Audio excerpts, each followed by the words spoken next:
Okay, good morning. Well, after my previous video, today we're going to talk about sharpening a tenon saw.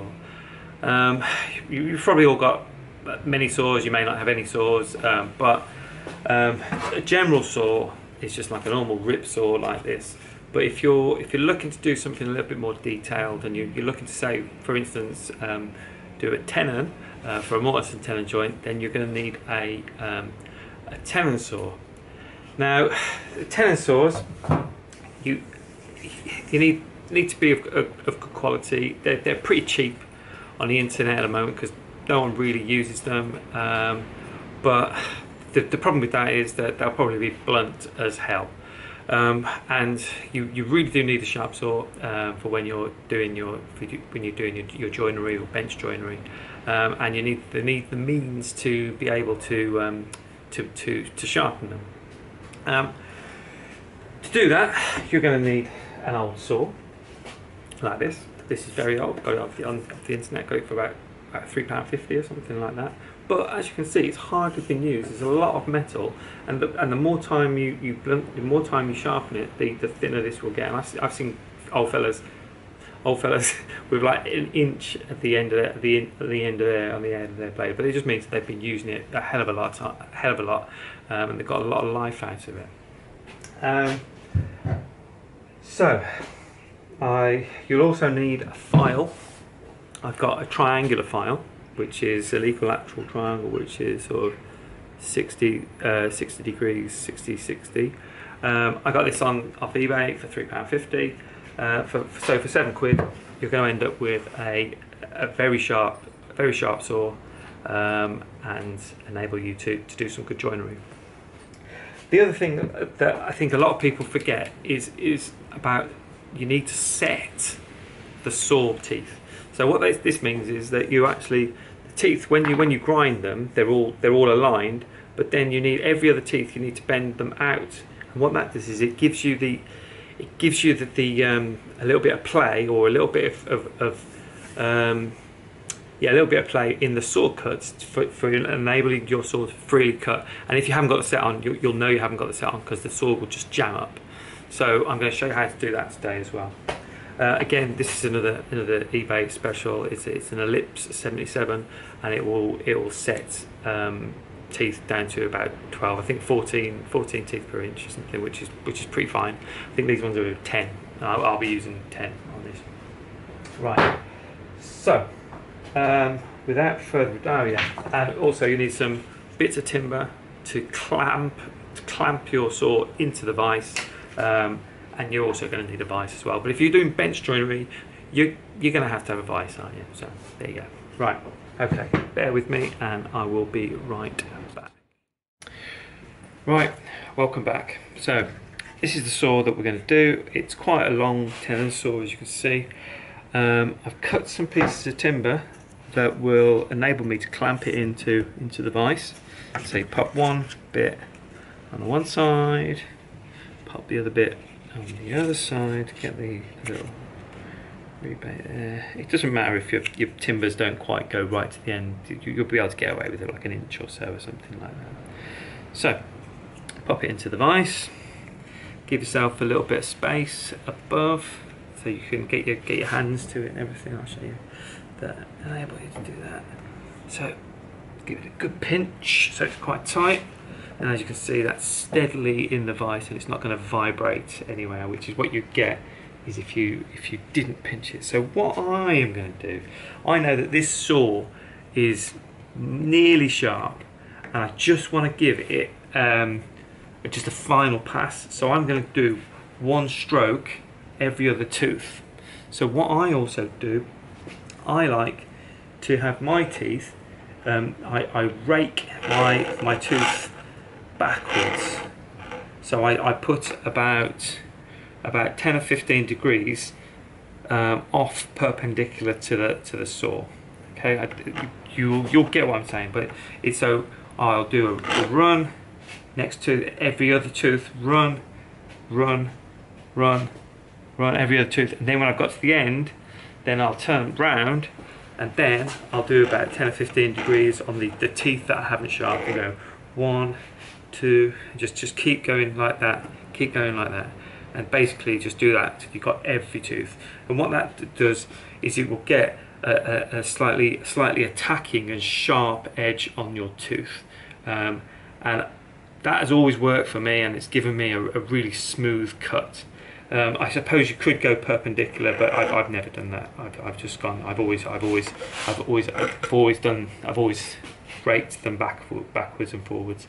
I also like to get the tooth. I like to get a bit more of a vertical leading edge, and I'll do a little sketch and I'll pop that into the video, and you'll see that what I'm talking about.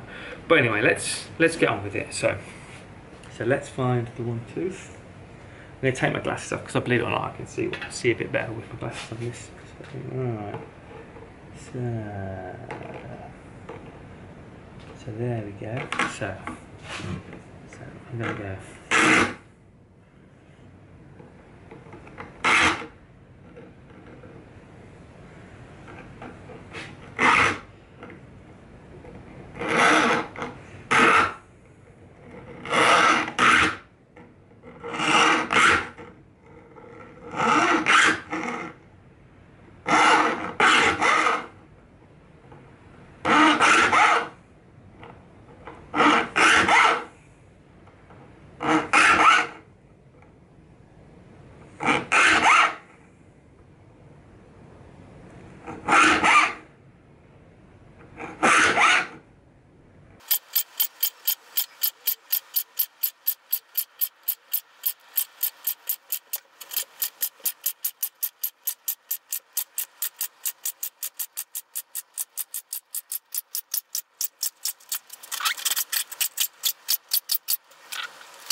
I think that looks okay.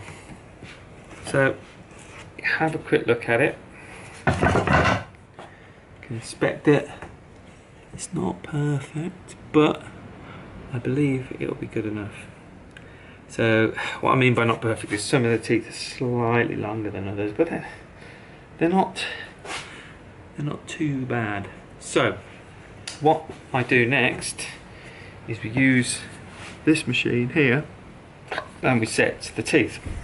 So you put it on the teeth, start at the end, and you go every other teeth, and you look for where the teeth have been set previously, because you don't want to bend it against against the original set, otherwise you'll break the teeth off, and you don't want to do that.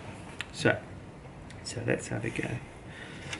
So I think, I mean, this saw looks like it's never been bloody set.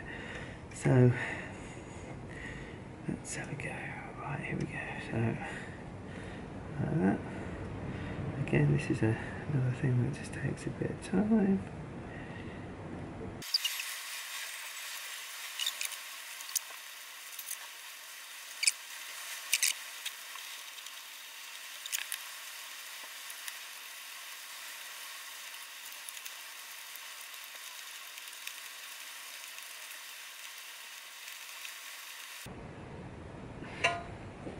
Right,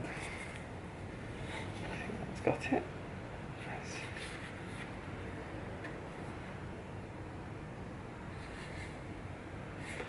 Let's see.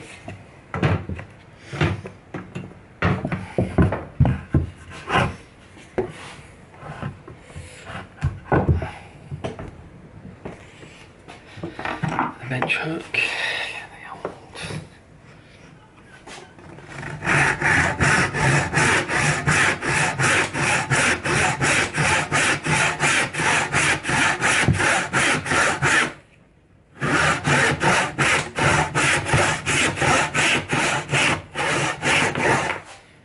All right. It's not perfect though.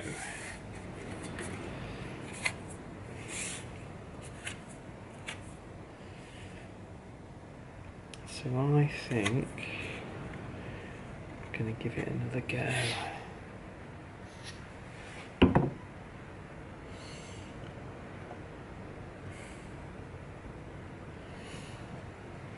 It's set nicely though. Right, so let's get back in. Give it another blast.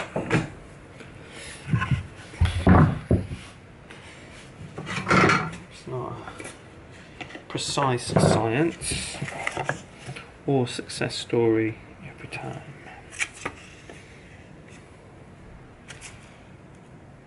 Right, let's give it a little gas.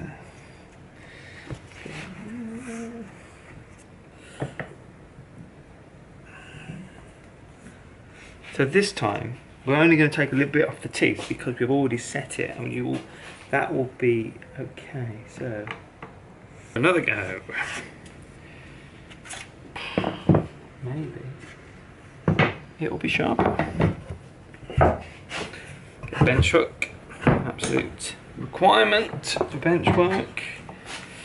Here we go. So I've not reset it, and that.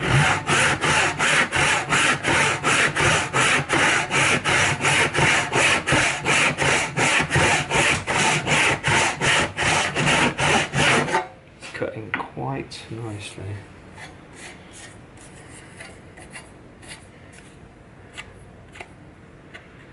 Feel sharp. A bit of a hazard of the job, which is what you're looking for. Right, so let me just get the camera. Right, there you go. Thank you for that. Right, so now we've got sharp saw. So really, it's pretty straightforward. A little bit awkward, but it's worth persevering, because once you've got your sharp saw, then you can do all the work that you need to do. Not really got much more to say on that, to be honest. Anyway, good luck, and maybe next time we'll do some woodwork.